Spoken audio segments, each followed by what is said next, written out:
Hi everyone! I am not feeling too well today, so I don't want to be on camera, but I still wanted to put out this video, so let's go! So this is a house that I've built for Starla, and the idea was to kind of take some German architecture from 18th century or so, combine it with some modern twists, have a bit of red and a bit of white and black to kind of have a little bit of a clownish or mime-ish type of a vibe on the outside. I felt like it would be really interesting to have this blend of things. Specifically, in terms of decoration, I really wanted it to be both slightly grandma-ish in terms of just the maximalism of it all, but at the same time have some modern twists as well, and also some Victorian shit going on because of what era she's from. And first of all, obviously I was building a shell, and I haven't done this in such a long time that I had to like look at some blueprints here and there and like really think about what I wanted to do, and I decided to go for like a loft type of deal. What I did forget is just how diabolical it is working with roofs in The Sims. Girl, I forgot how annoying it is, and this is actually pretty annoying in Sims 4 as well, even though it's a lot easier to do. So I would say that I kept most of my trials in the video. I just kind of sped it up a lot because I just wanted to show you the struggle because it's truly annoying as hell. But yeah, it kind of became a blend between a suburban house from like the mid-century America and a German 1700s 1800s type of house. Also a little bit of a ISBA vibe. I'll put a picture in the video. I think it's just because of like how ornamental some of the pieces are, it kind of gives that vibe. But also I just think that Starla is a little bit eccentric, and she's definitely a person who would do something like this where there's a lot of things going on, and I really didn't want to make it boring. Put some windows down, and I changed a lot of the colors to be custom and stuff to match the vibe of the house on the inside, or like on one side or the other.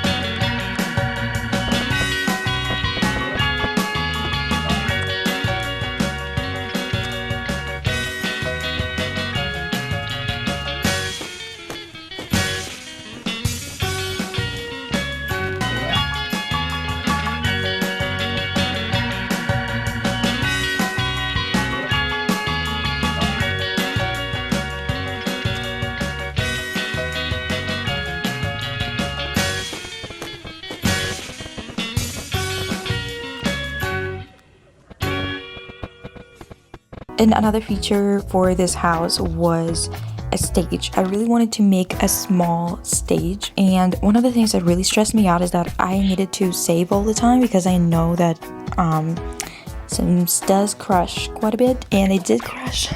It crashed right around somewhere around here, so I had to go back and like redo things.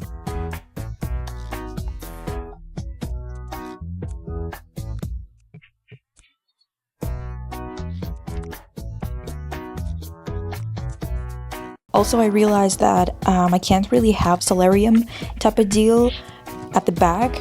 As you can see, I had two big windows and then like this little one. And I realized that I forgot a goddamn bathroom on the first floor. And obviously it's ridiculous to only have one bathroom on the second floor. So I put it over there and I removed the window. But I thought it was okay. I think it still gives that vibe. And the reason why I wanted the solarium was because it's in the Moonlight Falls town, and a lot of houses in this town have a solarium, and I really like that. And then I was trying to find something that would give a little bit of a summery type of vibe when it comes to the, not summery, but I guess I wanted the walls to be a little bit, for the brush strokes to be visible, for the walls to have this feeling of being painted by a big brush instead of a roller or something.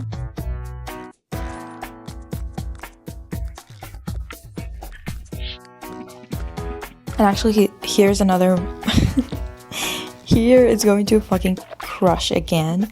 And see, I'm back to fucking square one. The house on the outside was already looking cute and had this like whimsical type of vibe of a bunch of cultural influences and different time period influences. I really didn't want the house to be boring or anything like that.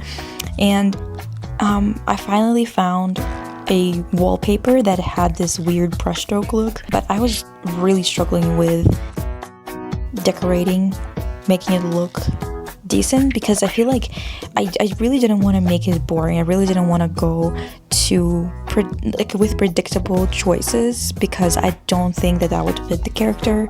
And that's why I'm kind of glad on one hand that it crashed, because it kind of forced me to experiment a bit more and redo things and really think whether I want them there or not. And basically you can see that this house is very, very colorful. There's multiple things in that home, and the thing is, you can also see how many things are customized in terms of color and stuff, but I really wanted to go for a really huge palette. I didn't want to go with just a couple of colors. I wanted to really challenge myself, you know, to make something make sense, even though it's really, really colorful and over the top. I think that's the most interesting type of things to design or to build, when you really have to try a lot of things to make a really colorful house work together and tell a story.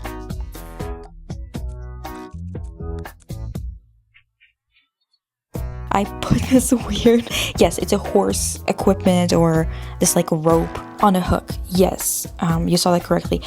I just thought that she would have the most random shit in her house. Like, I put a bunch of tools behind her couch and this little rug, and she has this stage with some instruments on it, because I wanted this room to also give a little bit of that feeling of not a speakeasy per se, but a kind of like European late night cafe slash bar type of deal, where a lot of artists would gather and perform random shit and kind of jam together. I really wanted to do that type of vibe, because I feel like it fits with who I imagine Starla to be. But then I realized that I made the bathroom upstairs way too fucking small, because I needed both a bathtub and a shower, and I don't really like them being combined. However, I realized that I can't also have a sink in the bathroom, and that is a problem, because obviously like you need to wash your hands. So I had to compromise and do the whole combined bath and shower situation.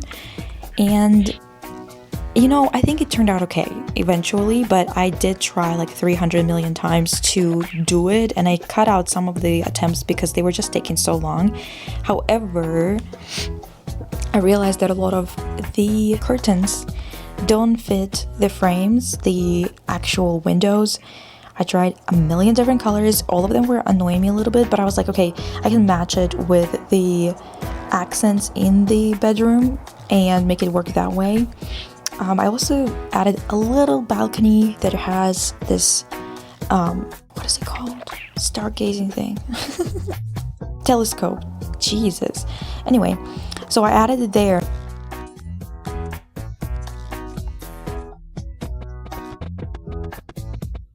And also this little like stairway kind of room, added custom things there.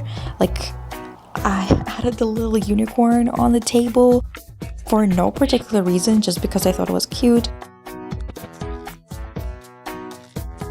I also realized when I was moving Starla over that the house that I built is actually right behind her neighbors that she helped birth a child. Well, not really. She helped her get to the hospital. And I feel like she just fits in with this house so well. And the only thing that I need to really fix is the curtains. I need to really bring them up.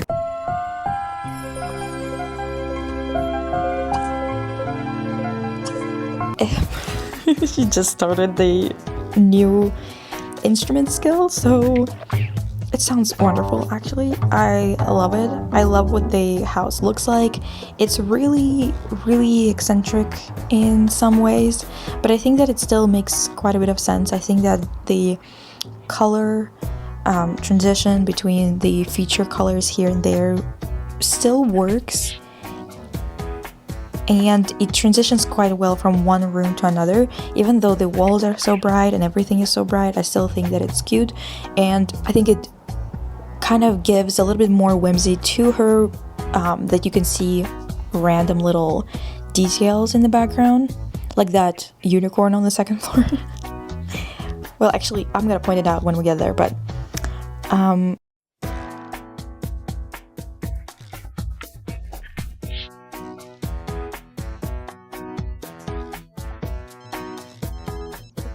let's go to the bathroom.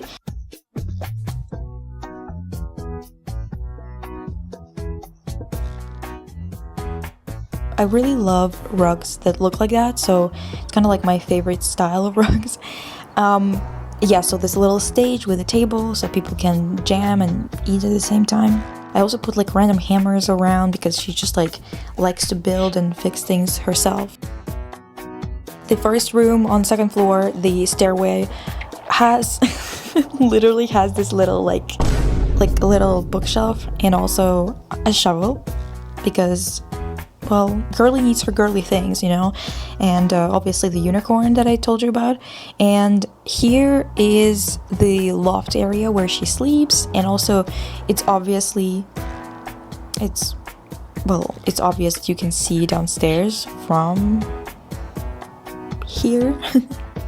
And here's the stargazer thing, or telescope for normal people.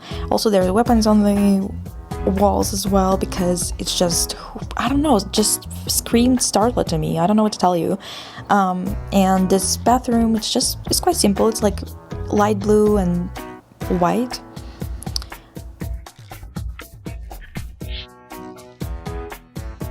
The outside, I think it does show, oh, look, not the creep mobile. Anyway, her jamming inside is so funny, but the home itself, it definitely turned out to be what I kind of envisioned.